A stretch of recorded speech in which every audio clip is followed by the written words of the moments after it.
The story of Float and Sink. Once upon a time, in a bright and bustling kitchen, there were two best friends named Float and Sink. Float was a cheerful little rubber duck, always bobbing happily in the water, while Sink was a brave little toy boat, ready for any adventure. One sunny morning, Float and Sink decided to explore the big, mysterious sink. They giggled with excitement as they splashed into the sink's cool, clear water. Wow, it's so big! Exclaimed Float, spinning around happily. But just as they were about to set off on their journey, they noticed something strange. Look, Sink!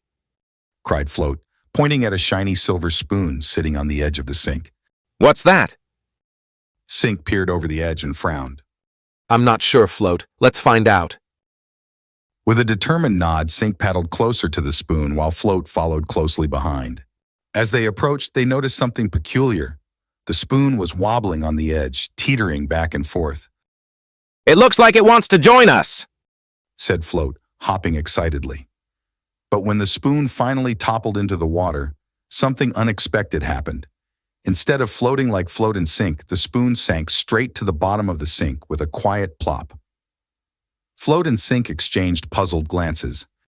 Why did the spoon sink? Wondered Float, furrowing his brow. Sink thought for a moment before replying.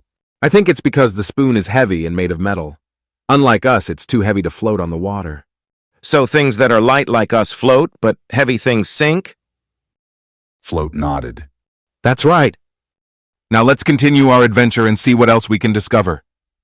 And with that, Float and Sink paddled off into the depths of the sink, eager to explore and learn more about the magical world of floating and sinking. If you enjoyed this video, make sure to like and subscribe and turn on notifications so you don't miss our daily content.